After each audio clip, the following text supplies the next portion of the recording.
Good morning बच्चों। तो चलिए क्लास 7 का हिंदी ग्रामर पढ़ाने जा रही हूँ, जो कि है चैप्टर 9 संज्ञा, जो कि पहले हम PDF भेजे थे रीड करने के लिए। तो चलिए अब हम उसको पढ़ाते हैं, आप लोग सुनिए। संसार में प्रत्येक वस्तु, स्थान या भाव को उसके नाम से जाना जाता है। यह नाम ही क्या कहलाता है? संज्ञा कहलाता है। तो संज्ञा का शाब्दिक अर्थ क्या होता है? नाम। किसी व्यक्ति, वस्तु, स्थान, भाव तथा गुण आदि के नाम को संज्ञा कहते हैं। जैसे यहाँ पे दिया हुआ है क्या? वस्तु, व्यक्ति, स्थान, भाव या फिर उसके गुण के ही नाम को हम लोग संज्ञा कहते हैं। जैसे उदाहरण भी यहाँ दिया हुआ है, सुधीर दिल्ली जा रहा है, घोड़ा दौड़ रहा है, नेहा लेख लिखती है, यह लाल किला है। तो देखिए यहाँ पे 3-4 एग्जाम्पल दिया हुआ है। जैसे उपयुक्त वाक्यों में, जैसे यहाँ पे दिया हुआ है सुधीर, दिल्ली, घोड़ा, नेहा और लाल किला, ऐसे शब्द हैं। तो जो यहाँ पे है, जो हम बोले, वह किसी व्यक्ति, स्थान या वस्तु का बोध कराते हैं। तो यही सब क्या कहलाते हैं? संज्ञा कहलाते हैं।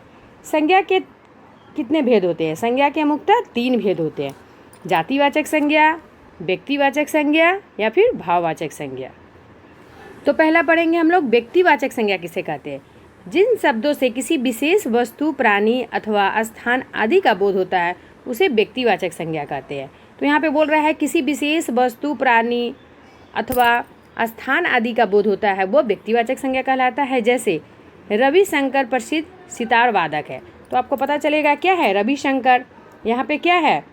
तथा यहाँ पे एक और एग्जाम्पल है, दिल्ली भारत की राजधानी है। तो दिल्ली यानी रविशंकर और दिल्ली किसी विशेष व्यक्ति, वस्तु अथवा स्थान आदि का बोध करा रहे हैं, अतः ये व्यक्तिवाचक संज्ञा कहलाते हैं। दूसरा है जातिवाचक संज्ञा। जिन शब्दों से किसी प्राणी, वस्तु अथवा स्थान की यानी संपूर्ण जाति का बोध होता है, उसे जातिवाचक संज्ञा कहते हैं। जैसे वह बच्चों के साथ खेल रहा है। तो यहाँ पे क्या कर रहा है? एक बच्चा नहीं है, बहुत सारे बच्चों के साथ खेल रहा है। नदी बहती है, घोड़ा एक पालतू पशु है। तो यहाँ पे क्या बोले जा रहा है कि संपूर्ण जाति का बोध होता है।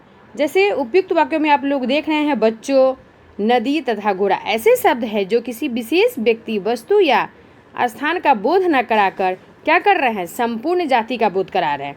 एक नहीं है, बहुत सारे हैं, तो इसलिए संपूर्ण पूरे जाति का बोध होता है। तो ये जातिवाचक संज्ञा है। अब चलिए नेक्स्ट आगे बढ़ते हैं। भाववाचक संज्ञा। जिन शब्दों से किसी प्राणी, वस्तु, स्थान आदि के गुण अथवा स्वभाव इत्यादि का पता चलता है, उन्हें भाववाचक संज्ञा कहते हैं।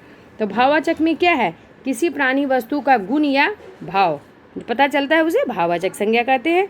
जैसे उसकी आवाज़ में मिठास है, वो आदमी बोल रहा है तो हम उसके भाव को पकड़ रहे हैं, क्या है? मिठास है वो।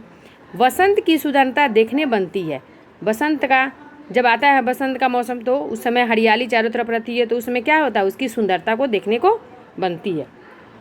तो जैसे यहाँ पे मिठास तथा सुंदरता आदि शब्द क्या है? किसी वस्तु अथवा व्यक्ति के गुण या स्थिति, भाव आदि का बोध करा रहे हैं, तो ये भाववाचक संज्ञा कहलाते हैं। हिंदी में समुदाय व द्रव्यवाचक संज्ञाएं जातिवाचक संज्ञा के अंतर्गत ही आ जाती है। इसको अलग से वर्गीकृत करने की आवश्यकता नहीं होती है। तो भाववाचक संज्ञा शब्दों की रचना यहाँ पे दिया हुआ है कि भाववाचक संज्ञा शब्दों की रचना 5 प्रकार के शब्दों से की जाती है: जातिवाचक सर्वनाम, विशेषण, क्रिया तथा अव्यय शब्दों से भाववाचक संज्ञा बनाई जाती है। जो ये 5 है जिससे भाववाचक संज्ञा बनाई जाती है। तो यहाँ पर हम PDF के द्वारा आप लोगों को भेजे थे कि जातिवाचक संज्ञा से भाववाचक संज्ञा शब्दों की रचना। तो चलिए एक एक समझा देते हैं। जातिवाचक से भाववाचक बनाना रहे तो अगर जातिवाचक मनुष्य है तो उसका भाववाचक क्या होगा? मनुष्यता। प्रभु है तो प्रभुत्व। तो इस तरह है। अब नेक्स्ट है सर्वनाम से भाववाचक संज्ञा शब्दों की रचना। सर्वनाम से जब बनाएंगे, जब सर्वनाम अपना रहेगा तो उसका भाववाचक क्या बनाएंगे? अपनापन। पराया, परायापन। तो ये आप लोग को देखना पड़ेगा और समझना भी पड़ेगा। उसके बाद है विशेषण से भाववाचक संज्ञा शब्दों की रचना।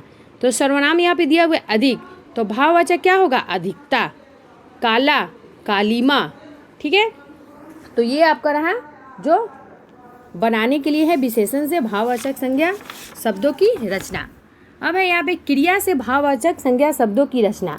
तो क्रिया से भाववाचक शब्दों की रचना क्या है? सर्वनाम है, तो सर्वनाम यहाँ पे क्या है? उड़ना, यानी क्रिया है। क्रिया से भाववाचक जब बनाएंगे तो उड़ना है, तो उसका भाववाचक क्या होगा? उड़ान। यहाँ पे है बनाना, तो भाववाचक क्या होगा? बनावट। अब से भाववाचक संज्ञा शब्दों की रचना। तो अब है यहाँ पे सर्वनाम क्या है, समीप, तो इसका भाववाचक क्या होगा, समीपय। सर्वनाम यहाँ पे मना, भाववाचक क्या होगा, मना ही। तो संज्ञा के हम लोग एक अन्य दो भेद भी पढ़ेंगे। हिंदी भाषा में कुछ विद्वान अंग्रेजी भाषा के प्रभाव स्वरूप संज्ञा के दो भेद अन्य माने जाते हैं। क्या क्या दो भेद है वो, समुदायवाचक संज्ञा और दूसरा क्या है, द्रव्यवाचक संज्ञा। तो चलिए समुदायवाचक संज्ञा के बारे में आगे बढ़ते हैं।